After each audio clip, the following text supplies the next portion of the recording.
तामिळनाडूच्या मुख्यमंत्री जयललिता यांच्यावरती मरीना बीचवरती अंत्यसंस्कार सुरू आहेत। थेट जाऊया चेन्नईत।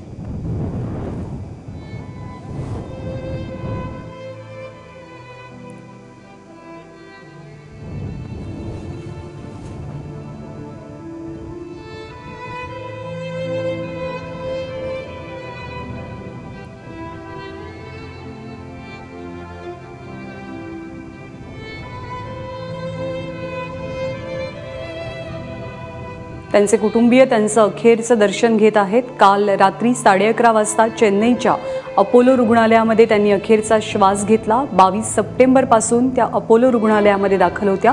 चेन्नईच्या मरीना बीचवर त्यांच्यावर अंत्यसंस्कार केले जातील।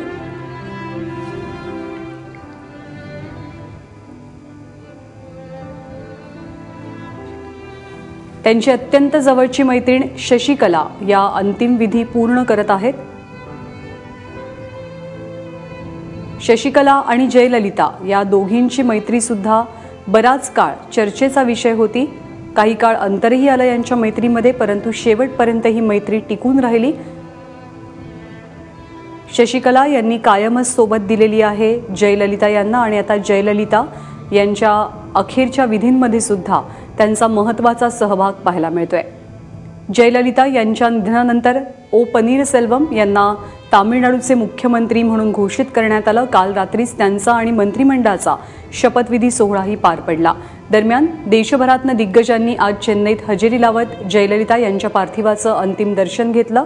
राष्ट्रपती प्रणव मुखर्जी, पंतप्रधान नरेंद्र मोदी यासह इतर अनेक पक्षांचे दिग्गज चेन्नईमध्ये पोहोचले होते। 7 दिवसांचा दुखवटा तामिळनाडू राज्यात जाहीर करण्यात आला, तर केंद्र सरकारनं 1 दिवसाचा दुखवटा जाहीर केलेला आहे।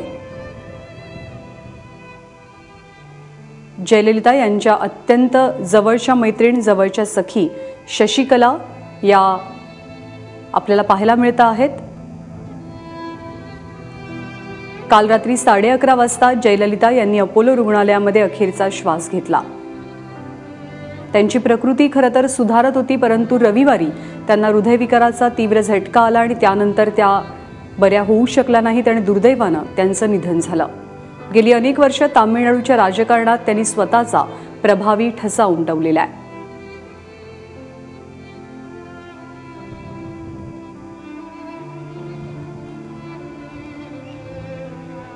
एक अभिनेत्री म्हणून त्यांच्या कारकिर्दीची सुरुवात झाली। या कारकिर्दीनं अचानकच एक वेगळं वळण घेतलं। त्यांनी राजकारणात प्रवेश केला आणि नंतर लोकांच्या मनात अम्मा ही एक लार्जर दॅन लाईफ म्हणून त्यांची प्रतिमा उभी राहिलेली आहे। ती खरोखरच मिटणं पुसणं खूपच कठीण आहे। तामिळनाडूमधल्या गरीब जनतेसाठी त्यांनी अनेक योजना आणल्या आणि या योजनांच्या माध्यमातून अनेकांनी लाभ घेऊन खरं तर त्याच योजनांमुळे आज जयललिता तामिळनाडूच्या तळागाळातल्या लोकांपर्यंत पोहोचल्या आणि पुढची अनेक वर्ष सुद्धा या योजनांमुळे त्या कायमच लोकांच्या स्मरणात राहतील। चेन्नईच्या मरीना बीचवर त्यांच्यावर अंत्यसंस्कार केले जात आहेत। देशभरातले दिग्गज त्यांना अखेरचा निरोप देण्यासाठी, त्यांचं अंतिम दर्शन घेण्यासाठी आज चेन्नईत पोहोचले।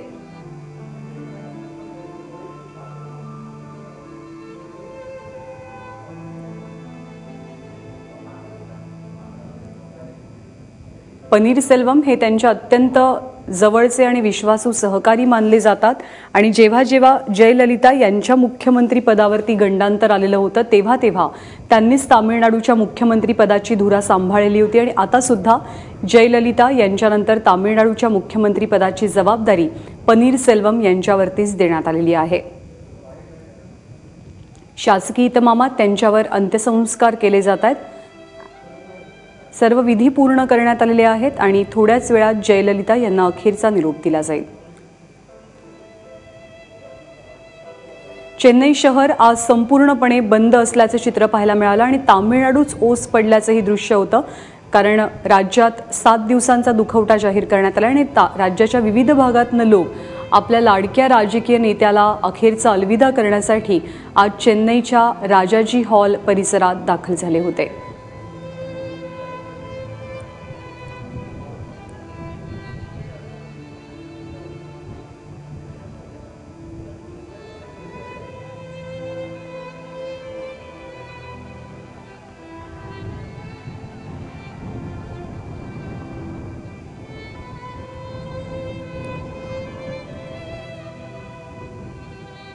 तामिळी जनतेनं खरोखरच त्यांना आपल्या हृदयात साठवून ठेवलेलं आहे। तामिळी जनतेसाठी त्यांनी अनेक योजना आणल्या आणि त्या योजनांमुळेच तामिळी जनता आज त्यांच्या इतक्या जवळ जाऊ शकली आणि त्याही लोकांच्या हृदयात कायमचं स्थान मिळवू शकल्या।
चेन्नईच्या मरीना बीचवरती त्यांच्यावर अंत्यसंस्कार करण्यात आले। त्यांचे राजकीय गुरु MGR यांचं स्मारक त्याच्या शेजारीच आता जयललिता यांचं सुद्धा स्मारक उभारलं जाणार आहे।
सुरुवातीच्या काळात एक अभिनेत्री म्हणून त्यांची कारकीर्द सुरू झाली। जवळपास 148 चित्रपटांमध्ये त्यांनी अभिनेत्री म्हणून काम केलं आणि त्यानंतर त्यांच्या कारकिर्दीला कलाटणी मिळाली। त्या राजकीय जीवनात त्यांनी प्रवेश केला। सुरुवातीचे काही दिवस निश्चितपणे कठीण होते, अनेक अडथळे आले, परंतु त्यानंतर जयललिता यांनी तामिळनाडूच्या संपूर्ण परिसरामध्ये आपला एक वेगळा ठसा आणि वेगळं वजन निर्माण केलं आणि केवळ तामिळनाडूच नाही तर दिल्ली दरबारी सुद्धा त्यांनी निश्चितपणे आपला दबदबा कायम ठेवला।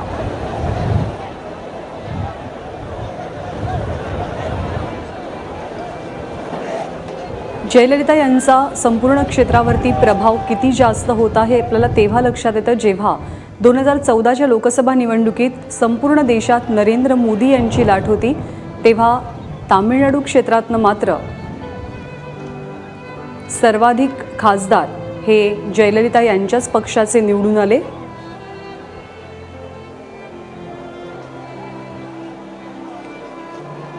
लोकांनी आज सकाळपासूनच खूप मोठी गर्दी केली राजाजी हॉल परिसरामध्ये, जिथे जयललिता यांचं पार्थिव अंतिम दर्शनासाठी ठेवण्यात आलेलं होतं। त्यांच्या निकटवर्तीयांना शोक अनावर झाला अंतिम संस्कारांच्या वेळेला।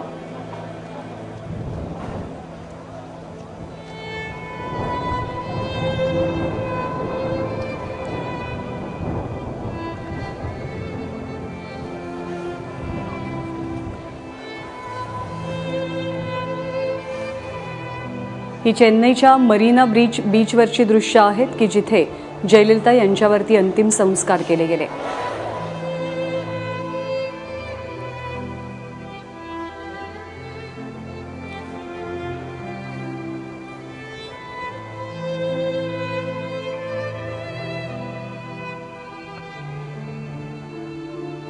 लाखोंचा जनसमुदाय आज लोटला होता जयललिता यांना अखेरचा निरोप देण्यासाठी, त्यांचं अंतिम दर्शन घेण्यासाठी। अंतिम संस्कार पूर्ण झालेले आहेत आणि जयललिता यांच्या आप्तस्वकीयांना शोक अनावर झाला।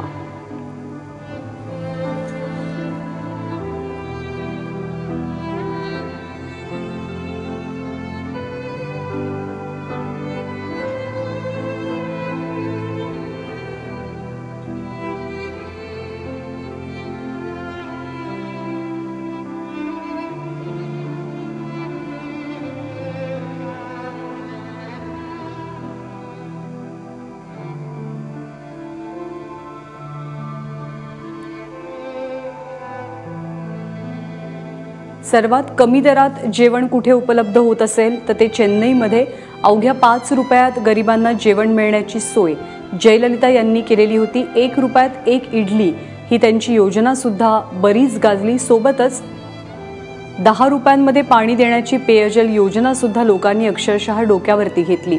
आपल्याला जितक्या नेहमीच्या गोष्टी माहिती आहेत त्या सगळ्या गोष्टी जयललिता यांनी अत्यंत कमी दरात गोरगरिबांना उपलब्ध करून दिला। मग त्याच्यामध्ये मिठापासून ते थेट सिमेंटपर्यंत सर्व गोष्टींचा समावेश होता आणि त्यांच्या याच अनेक योजनांपायी तळागाळातले लोक त्यांच्याशी कायमचे जोडले गेले आणि त्यांचं जयललितांवरती प्रेम किती होतं हे आज या दृश्यातमधनं पाहायला मिळतंय।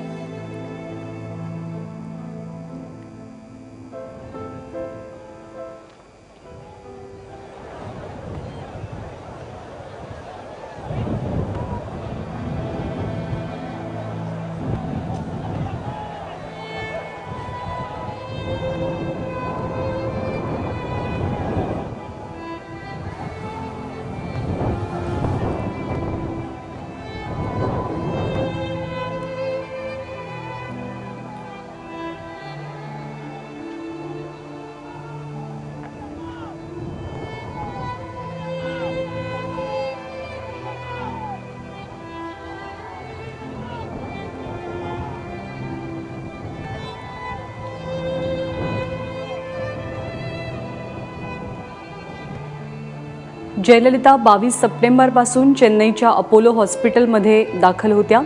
प्रकृती अस्वास्थ्यामुळे खरं तर त्यांच्या प्रकृतीमध्ये सुधारणाही पाहायला मिळाली। बरेच वेळेला चढउतार येत गेले। त्यांच्या फुफ्फुसामध्ये संसर्ग झालेला होता आणि त्यामुळे त्यांना हॉस्पिटलमध्ये दाखल करण्यात आलं होतं। त्यातून त्या बऱ्याही होत होत्या, मात्र रविवारी दुर्दैवानं त्यांना हृदयविकाराचा तीव्र झटका आला आणि त्यातून त्या सावरू शकल्या नाहीत। त्यांचं निधन झालं। व्यंकय्या नायडू आपल्याला पाहायला मिळतात। काल रात्रीच खरं तर व्यंकय्या नायडू चेन्नईमध्ये दाखल झाले। राज्यपाल सी विद्यासागर राव हे सुद्धा उपस्थित आहेत। त्यांच्यावरती अतिरिक्त भार आहे तामिळनाडूच्या राज्यपाल पदाचा। MGR जे जयललिता यांचे राजकीय गुरु मानले जातात, त्यांच्या स्मृतीस्थळाच्या शेजारीच जयललिता यांचं सुद्धा स्मृतीस्थान उभारलं जाणार आहे। लष्करी इतमामात, शासकीय इतमामात त्यांच्यावरती अंत्यसंस्कार करण्यात आले थोड्याच वेळात।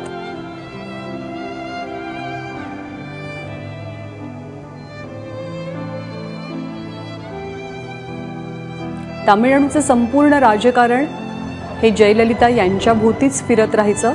वेळोवेळी त्यांनी आपला करिश्मा सिद्ध केलेला होता। आपण आज दिवसभरात लोकांच्या ज्या प्रतिक्रिया पाहिलेल्या आहेत त्या प्रतिक्रियांमधनंही आपल्याला जाणवतं की जयललिता यांचा पगडा लोकांच्या मनावर किती मोठ्या प्रमाणात होता.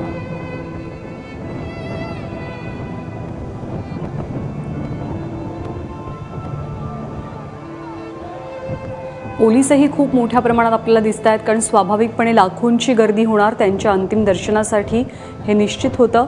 आणि पोलिसांनी अत्यंत चोख सुरक्षा व्यवस्था बजावली.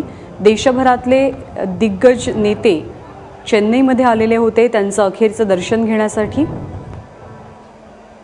खरं तर जनसागर इतक्या मोठ्या प्रमाणात लोटला होता की पंतप्रधान नरेंद्र मोदी यांना सुद्धा त्यांचं अंतिम दर्शन घेण्यासाठी काही काळ थांबावं लागलं. मरीना बीचवरती जयललिता यांच्यावर अंतिम संस्कार करण्यात आले.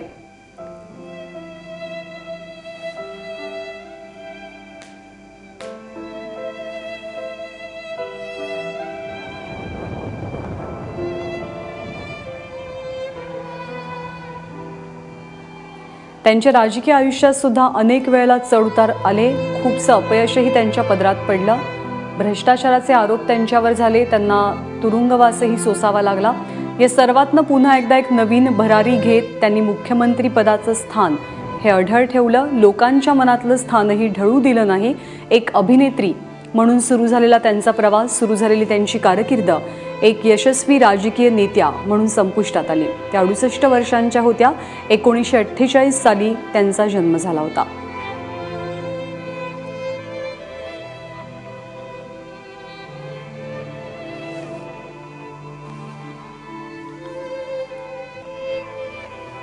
लाखोंचा जनसागर या परिसरामध्ये आपल्याला पाहायला मिळतोय.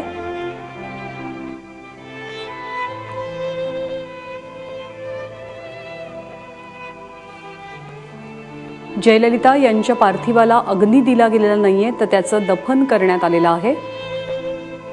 आणि ही ती त्याच ठिकाणची दृश्य आपण पाहतोय. त्यांचे आप्तस्वकीय गुलाब पुष्पांचा वर्षाव करतायत त्यांच्या पार्थिवावर.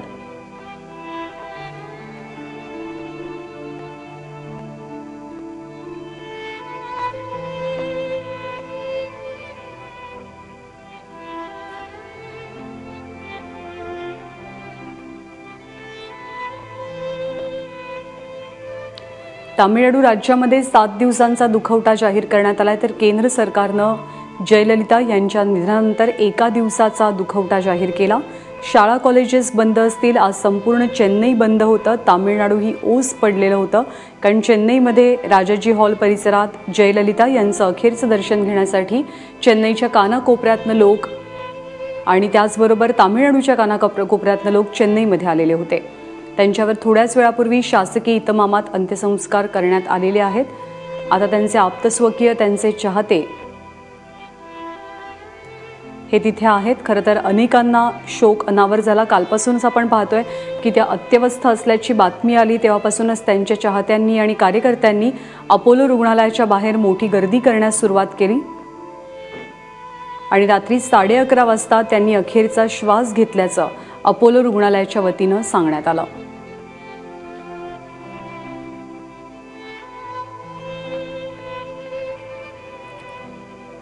MGR हे त्यांचे राजकीय गुरु राहिलेले आहेत. चित्रपटसृष्टीमध्ये सुद्धा जयललिता यांनी MGR यांच्यासोबत बरंच काम केलेलं आहे. आणि MGR यांच्या स्मृतीस्थळाच्या शेजारीच आता जयललिता यांचं स्मारक देखील उभारलं जाणार आहे. पन्नीर सेल्वम जयललितांचे अत्यंत निकटवर्तीय आणि विश्वासू सहकारी, त्यांच्यावर तामिळनाडूच्या मुख्यमंत्री पदाची जबाबदारी देण्यात आली. काल रात्री 1:30च्या सुमारास त्यांचा आणि मंत्रिमंडळाचा शपथविधी पार पडला.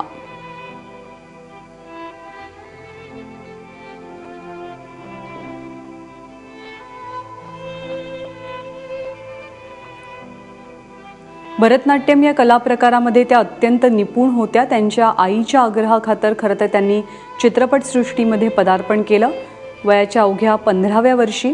आणि तिथपासून त्यांनी 148 चित्रपट जवळपास केले. त्यांनी काही हिंदी सिनेमेसुद्धा केले, परंतु तामिळ, कन्नड आणि तेलुगू या भाषांच्या चित्रपटांमध्ये त्यांनी सर्वाधिक काम केलं. अत्यंत प्रसिद्ध अभिनेत्री म्हणूनही त्यांचा नावलौकिक होता. आणि अचानक त्यांनी राजकीय क्षेत्रामध्ये प्रवेश केला आणि तिथे सुद्धा त्यांनी लोकांच्या मनात आपलं अजरामर स्थान निर्माण केलं.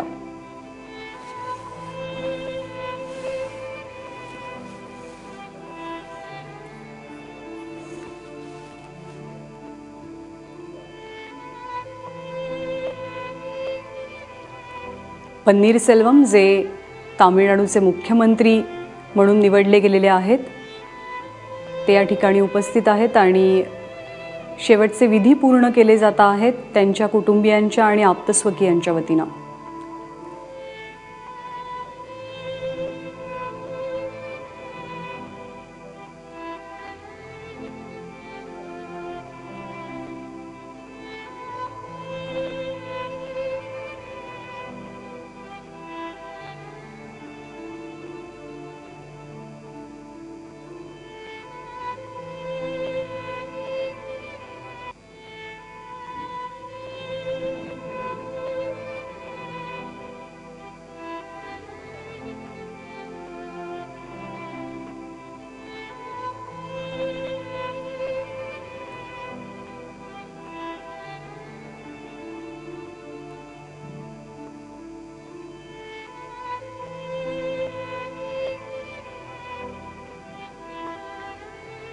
पोलिसांना सुद्धा ही गर्दी आवरणं निश्चितच कठीण जात असणार, कारण लाखो लोकांचा जनसमुदाय या ठिकाणी इथे उपस्थित आहे जयललिता यांना अखेरचा निरोप देण्यासाठी.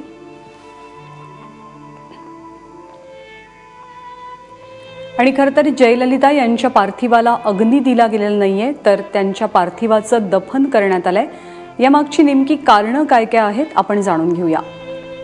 कारण क्रमांक 1 की जयललिता या जातीनं ब्राह्मण आहेत,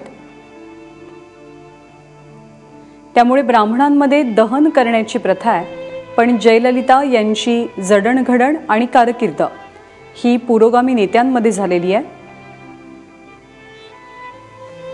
त्यामध्ये MG रामचंद्रन यांचाही समावेश होता. त्यामुळे निरीश्वरवादी द्रविडींप्रमाणेच जयललिता यांनाही दफन करण्यात आलं.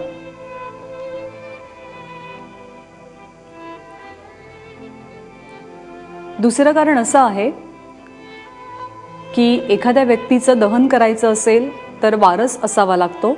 त्यामुळे जयललिता यांना कुणीच वारस नव्हता, म्हणून त्यांच्या पार्थिव शरीराचं दफन केलं गेलं अशीही एक शक्यता आहे. खरं तर त्यांची एक भाची आहे जी परदेशी असते, परंतु तिच्याशी जयललिता यांचे फारसे संबंध नव्हते. त्यामुळे सुद्धा जयललिता यांना दफन केल्याची चर्चा आहे.